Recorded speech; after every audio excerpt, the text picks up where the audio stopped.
En esta oportunidad desarrollaremos los conceptos referidos a la unidad 3, que es fusiones y adquisiciones.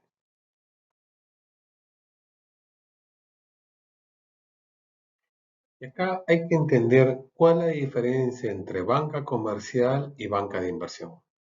Es como la diferencia entre un médico general y un cirujano especializado. Ambas trabajan en la salud, pero cada uno cumple una función distinta y complementaria. La banca comercial es lo que la mayoría de personas conoce y utiliza en su vida diaria. Su foco es brindar servicios financieros básicos, es decir, recibir depósitos, otorgar créditos, abrir cuentas de ahorro o cuentas corrientes, administrar tarjetas y facilitar el acceso a préstamos personales o empresariales. En pocas palabras, la banca comercial mantiene en movimiento la economía cotidiana al intermediar entre quienes tienen dinero para ahorrar y quienes necesitan financiamiento. Es el motor que asegura liquidez circulante y acceso a financiamiento en el corto y mediano plazo. La banca de inversión, por en cambio, entra en escena cuando las decisiones financieras superan lo cotidiano y se vuelven estratégicas. Aquí no hablamos de crédito para capital de trabajo ni de préstamos personales, sino de procesos complejos que definen el rumbo de las organizaciones. La banca de inversión acompaña empresas y gobiernos en momentos claves como emitir acciones en la bolsa, estructurar grandes emisiones de deuda, buscar inversionistas estratégicos o asesorar en procesos de fusiones y adquisición. La diferencia esencial radica en la mirada que cada uno aporta. La banca comercial trabaja con el presente inmediato, garantizando que familias y empresas tengan acceso al dinero que necesitan hoy. La banca de inversión proyecta el futuro estratégico, apoyando a las compañías en decisiones que transforman su tamaño, su valor y su posición en el mercado. Cuando hablamos de fusiones y adquisiciones, la banca de inversor se convierte en un aliado imprescindible. Su tarea no es solo calcular precios, sino también identificar sinergias, valorar el potencial de crecimiento conjunto y acompañar a las partes en un proceso de negociación complejo y decisivo. Una fusión puede significar unir dos fortalezas para conquistar nuevos mercados. Una adquisición, la oportunidad de crecer de manera acelerada o entrar en un sector distinto. En ambos casos, la banca de inversión actúa como un arquitecto financiero diseñando la estructura que hará viable la operación. En conclusión, mientras la banca comercial sostiene el día a día de la economía, la banca de inversión abre las puertas al futuro.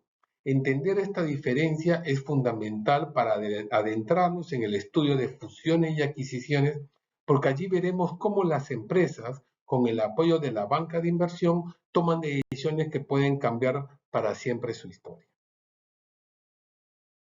Cuando hablamos de banca de inversión, tenemos que entender cómo se organizan usualmente estas unidades. Normalmente en la banca de inversión se puede visualizar cinco especialidades. Una, la M&A, que sería básicamente fusiones, adquisiciones, que es ese proceso pues, de acompañamiento a las empresas para hacer una fusión o una compra de compañías. También tenemos la parte de capital market, y que ahí hablamos básicamente de mercado de capitales. Incluye acciones o capital y deuda, que serían, digamos, los dos componentes que tiene la empresa. Luego tenemos el área de lending o financiamiento corporativo. Acá básicamente hablamos de estructuramiento de deudas, ya sea de una empresa o de un grupo de empresas. Tenemos la área de finanzas estructurativas, que son las operaciones complejas que llevan titulizaciones o derivados, y tenemos también las unidades de Sales and Trading y Research, que son las gestiones de valores propios. Es decir, acá son el manejo propietario de las inversiones que usualmente tienen los bancos, así como la área de análisis de estas decisiones de inversión. Como explicamos, los procesos de fusiones y adquisiciones o M&A, como se conoce normalmente en el árbol financiero, están divididos, si quieren verlo así, en 7 etapas. Una es el teaser. En el teaser lo que hay básicamente es la información descriptiva de la empresa y las condiciones de la operación que se está formulando. Un NDA sería la parte 2. ¿Qué es el NDA? Es un acuerdo de confidencialidad o de no divulgación de la información a la cual va a tener acceso usualmente el comprador de las compañías. Es decir, cuando alguien sale a vender, entrega un teaser donde hay información genérica de la compañía y para adentrarnos en la información necesitamos que nos firme un NDA. ¿Y esto para qué es? Para cuidar la confidencialidad de la información que tiene la empresa. Luego hay un SIN más un modelo financiero. Un SIN básicamente es un resumen detallado de la empresa y que incluye las proyecciones financieras de la misma. Esto es importante porque a través de este SIN o de los modelos financieros vamos a poder ver cuál es el futuro de la empresa, qué planes tiene, cómo piensa crecer y cuáles son los impactos que podrían tener en los resultados esperados de la compañía. Esto de cara a poder adquirir una empresa. Ahora, teniendo este documento, otra parte fundamental es el due diligence. Perdón. El due diligence es justamente revisar que la información que nos dice la empresa sea cierta. Y ahí hay una due diligence que es la parte financiera, legal, fiscal o tributaria y también operativo. Es crucial que se respete cada una de estas etapas porque omitir a una de ellas puede tener un impacto significativo en las decisiones de inversión. Luego, teniendo este documento que es el due diligence o habiendo ejecutado el due diligence, ya inicia el proceso de negociación entre las partes. Llegado a un acuerdo de este proceso, hay que ver que haya aprobaciones regulatorias, porque en determinados sectores la compra de alguna empresa implica algún permiso de un ente regulador. Y finalmente el cierre y el proceso de integración. Como ven, cada una de estas 7 etapas es crucial desarrollarlas de manera bastante exhaustiva porque un error en cualquiera de ellas podría originar que el proceso de fusión o adquisición no termine de manera exitosa. Ahora, en un proceso de M&A tenemos varios actores. Está primero el comprador. El comprador es la empresa o usualmente fondos de inversión o personas que buscan adquirir un negocio. Este es el comprador. El vendedor evidentemente son o accionistas o propietarios actuales de la compañía que se desea vender. Ahora, ambos tienen usualmente asesores financieros. Acá entra la figura del banco de inversión, consultoras o boutiques, que son las que van a analizar tanto por el lado de los que venden como por el lado de los que compran, y son los que van a trabajar todo este tema de la estructuración de la transacción y van a asesorar en el proceso de negociación. También intervienen los estudios legales, que ellos van a tener el rol de revisar contratos, cumplimientos normativos y minimizar cualquier riesgo legal. Acá es importante también la participación de auditores o firmas de due diligence. Como dijimos en el proceso, este factor es clave. El obviar los due diligence nos puede llevar a errores fatales, porque a veces hay errores en la información financiera que nos puedan proporcionar. Acá también importante también es el regulador. Como les decía, hay que saber si es que esta transacción requiere algunos permisos regulatorios a efectos de que puedan estar subsanados antes de hacer la transacción. Y finalmente también entender a los stakeholders que son parte de, o sea, empleados, sindicatos, clientes, proveedores, en fin, que pueden verse afectados producto de esta transacción. Entonces hay que ser conscientes de que todos estos elementos interactúan dentro de un proceso de M&A. Bueno, si bien es cierto, tiene varias etapas, el M&A tiene un proceso que son principalmente de 5. La primera es el origen de la transacción. Acá hay que identificar qué oportunidades existen en el mercado, cuáles son las motivaciones por las cuales queremos hacer compras, si queremos ver sinergias, si queremos ver diversificaciones o salida de accionistas. Es decir, hay que entender cuál es el trasfondo que gatilla hacer esta acción. Ahora, una vez definido esto, vienen las negociaciones preliminares. Ahí venía pues, lo que decía el firma de los acuerdos de confidencialidad o NDA, presentar en las cartas de interés, que es LOI o Letter of Intent, las definiciones preliminares de precio y condiciones generales para hacer este proceso de negociación. Una vez que ya está esto, pasamos a lo que es el due diligence, que era la auditoría profunda de la empresa, revisión de las áreas financieras, contables, legales, laborales, tributarias, entre otros. Habiendo terminado esta etapa, entramos a la estructuración y cierre de transacciones, y acá básicamente son las redacciones y firmes de contratos, Share Pushment Agreement, en fin. Normalmente si se dan cuenta que hay mucha terminología en inglés, hay que buscar obtención de aprobaciones de reguladores, transferencia de control de activos. Y finalmente los procesos de integración, que es el punto 5. Acá la unificación de procesos y de cultura de empresas es fundamental. Es bastante clave el buscar las sinergias, donde están los ahorros de costo, los incrementos de ingresos, las eficiencias, en fin, el manejo del capital humano. Todas estas fases son claves en un proceso de manejo. Ahora, existen términos claves en los procesos de M&A que ustedes deberían conocer. Por ejemplo, hablamos mucho del NDA, que es un Non-Disclosure Agreement o es un acuerdo de confidencialidad. Este documento es firmado al inicio de la transacción para proteger la información sensible. Recuerda que cuando alguien nos va a comprar o yo voy a vender, tengo que abrir la información de la empresa, que podría ser mal utilizada por el comprador, ya que este podría ser un competidor.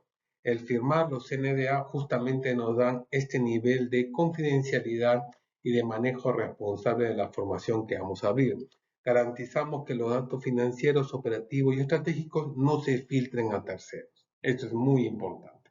Luego, hay que firmar un LOI o un Letter of Intent o carta de intención. Es decir, este es un documento preliminar que expresa la voluntad de negociar, que incluye condiciones básicas como rango de precios, forma de pago, cronograma de pago. No siempre es vinculante, pero marca el inicio formal del proceso. ¿Sí? Entonces ya van dos conceptos, el NDA y el LOI. Luego tenemos qué se entiende por el due diligence. Acá hablamos de la auditoría exhaustiva de la empresa objetivo, la área financiera, contable, legal, tributaria, laboral, medio ambiente, en fin. Acá vamos a identificar cualquier riesgo oculto y validar las valoraciones propuestas. Es fundamental el due diligence. Luego tenemos el SPA o el Share Purchase Agreement, que es un contrato de compraventa de acciones. Este es el documento legal definitivo donde se establecen el precio, la forma de pago y las condiciones. Define garantías, cláusulas de penalidad y derechos de los accionistas. Y por último, un Fairness Opinion.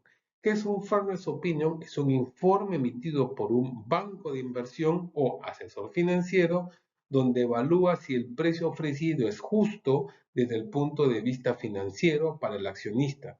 Se utiliza como respaldo en juntas de accionistas para los fines regulatorios. Si se dan cuenta, podemos tener rango, pero necesito que alguien me lo dé por escrito. Entonces, un fairness opinion nos da esa certeza de que estamos trabajando dentro de determinados rangos. Ahora, ¿cuál es la mala noticia? Que, si bien es cierto, pueden haber documentos, entrar a temas judiciales por errores nos puede llevar muchos años. Entonces, es importante que todas estas etapas las manejemos también de manera adecuada dentro de la organización. Bueno, hablamos inicialmente que hay motivaciones para realizar un M&A y usualmente están enfrascadas en estos 6 puntos. Uno es crecimiento acelerado, es decir, cuando un inversor quiere crecer o hacer crecer su negocio, rápidamente, si uno quiere ingresar a un mercado, lo que hace es comienza a revisar compañías y las compra y de esa manera expande su presencia.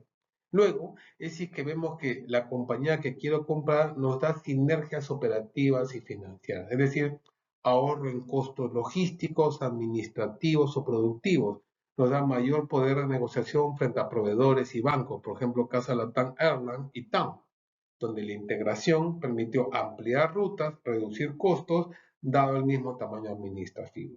Otro importante motivador puede ser la diversificación de riesgo, es decir, expansión hacia otros sectores o geografías que reducen nuestra dependencia de un solo negocio. Por ejemplo, Alicor adquirió negocios en Bolivia y en Ecuador para no depender exclusivamente del mercado peruano. Otra razón usual es el incremento del valor para los accionistas. Una mayor escala, una mayor eficiencia operativa, una mejora en los márgenes, evidentemente lo que va a hacer es que se revalorice la acción en el mercado bursátil por un crecimiento. Entonces también es un motivador para este proceso de M&A. Otro tema es la cantidad, la adquisición de capacidades estratégicas, incorporación de tecnología. Cuando compramos una empresa, recuerda que compramos un todo, que es su tecnología, su know-how, patentes. Por ejemplo, adquisición de una startup fintech por parte de un banco para modernizar nuestros servicios digitales. Y también hay por factores defensivos, que es evitar ser adquirido por la competencia más grande, reforzar posiciones frente a un entorno competitivo. Pero, ¿qué riesgos y desafíos conlleva un M&A? Bueno, pueden generar una serie de riesgos que hay que tener en cuenta para que puedan ser gestionados de manera adecuada. Por ejemplo, uno es un riesgo de valoración, es decir, pagar un precio excesivo por la empresa objetivo, sobreestimación de sinergias futuras. Ejemplo, adquisiciones fallidas en la burbuja.com por valoraciones infladas. Otro riesgo es la integración, dificultades para unificar culturas de organizaciones, problemas en la consolidación de sistemas y procesos. Por ejemplo, el caso de Dell Chrysler, un choque de culturas que terminó finalmente en una separación.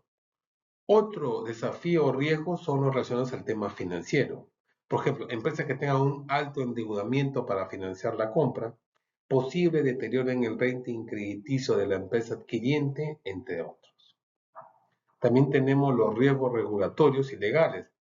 Acá tenemos objeciones de entes antimonopolios o de defensa de la competencia, barreras de reglas de mercados internacionales, entre otros. Hay un riesgo importante que es el riesgo de fuga de talento. ¿Y a qué me refiero? Donde hay procesos de fusiones, usualmente hay duplicidad de fusiones, entonces podemos perder directivos claves, equipos especializados que pueden abandonar la empresa, y eso tiene un impacto directo pues en el valor real de la transacción. Y la otra también son los riesgos reputacionales. Una adquisición mal gestionada puede afectar la imagen y la marca y la confianza de los inversionistas. Ahora, existen tipos de adquisiciones en el M&A, pero que son más condiciones que se dan a lo largo en el mercado en una negociación. Por ejemplo, de las cuatro que normalmente se conocen están las friendly takeover, que es una adquisición que se realiza con un acuerdo y comparación entre las partes, es decir, ambas partes están interesadas en este proceso de integración. También tenemos las takeover hostiles. Acá se hace sin el consentimiento del vendedor. Es decir, se ejecuta sin una aprobación del directorio de la empresa objetivo y a menudo directamente con los accionistas. ¿Sí? Este es un hostile takeover. Luego también tenemos los leverage buyout, que es una compra de una empresa principalmente financiada con deuda, o un apalancamiento de activos y flujo de la compañía adquiriente. Y también tenemos el Management Buyout, que es una adquisición liderada por el propio equipo directivo de la empresa objetivo. Evidentemente, cada una de estas compras, hay compras convencionales, compras apalancadas que tienen aprobación y sin aprobación. El mercado se mueve normalmente entre este tipo. Los más recurrentes son los friendly takeover y en algunos casos diría yo más bien los takeover hostiles, es decir, sin el consentimiento del vendedor. Y ahí entran pues, temas bursátiles. Como hablábamos, un aporte importante son los relacionados a temas legales y regulatorios. Y ahí hay que ver, por ejemplo, la normativa general aplicable en el país, en este caso en el Perú, si esto implica una OPA, cuál es el rol de los organismos reguladores y algunos aspectos contractuales y de due diligence. Por ejemplo, en la parte normativa hay que revisar pues, la Ley General de Sociedades para ver el marco para lo que son fusiones, escisiones y reorganizaciones. Hay que revisar la Ley de Mercado de Valores, hay que revisar el Código Civil, entre otros. Y se dan cuenta hay que tener un pleno conocimiento del marco regulatorio, de ahí el rol importante de las firmas legales que participan en estos procesos. Asimismo, hay que ver si cuando uno compra alguna participación, esto adquiere a una oferta pública de adquisición. ¿Y esto es por qué? Porque cuando una empresa compra más del 25% de acciones con derecho a voto de una sociedad listada, regulada en la SMB, gatilla que tenga que comprar a mayor cantidad de accionistas. Esto está regulado por la SMB y lo que hace evidentemente es buscar a los accionistas minoritarios, asegurando una igualdad de condiciones para todos. ¿Sí? Entonces pueden haber OPAs voluntarias en el cual el adquiriente decide lanzar una oferta a todos los accionistas o OPAs obligatorias cuando yo compro a un accionista más del 25%. Entonces, se arman umbrales de 25, 50 o 60% de la empresa. Cada vez que un accionista supera ese umbral, tiene que lanzar una oferta pública de adquisición a los accionistas minoritarios. Acá también hay un tema importante que es el rol de organismos reguladores, por ejemplo, de la SMB, Indecopi, Banco Central de Reserva, SBS, entre otros. Y les decía también los aspectos contractuales y due diligence. El due diligence legal es la revisión de los estatutos, los contratos, litigios, propiedades intelectuales, obligaciones laborales, contractuales, entre otros. Si se dan cuenta, es importante revisar esto. ¿Por qué? Porque a veces pueden haber juicios ocultos en la empresa, pueden haber demandas potenciales, entre otros. Entonces, estos cuatro aspectos es importante tomarlo en cuenta desde el punto de vista del comprador de la compañía. Algunos aspectos finales en los procesos de M&A. Primero, el éxito de un M&A no depende solo del precio pagado, sino de la capacidad de la empresa para integrar personas, procesos y cultura. Esto es fundamental. Podemos haber pagado un buen precio, pero si no logramos que los equipos humanos se integren, si los procesos operativos confluyan y que las culturas de ambas organizaciones terminen siendo un proceso de integración adecuado, lo que podría terminar pasando es que sea un rotundo fracaso un proceso de este tipo. Otro tema importante son los métodos financieros son esenciales, pero deben complementarse con visiones estratégicas, gestión del cambio y liderazgo directivo. Es decir, podemos tener muy buenas proyecciones, pero si no tenemos el management adecuado, con la visión adecuada para esta empresa fusionada, de nada nos va a servir un proceso de este tipo. Luego, el futuro profesional en finanzas exige poder combinar la rigurosidad técnica con la sensibilidad organizacional, ya que es importante porque esto no se trata únicamente de hacer cálculos y números, hablamos de integración de equipos humanos. Entonces, el tener esa sensibilidad y ese manejo es crucial para que los procesos de M&A tengan un resultado exitoso.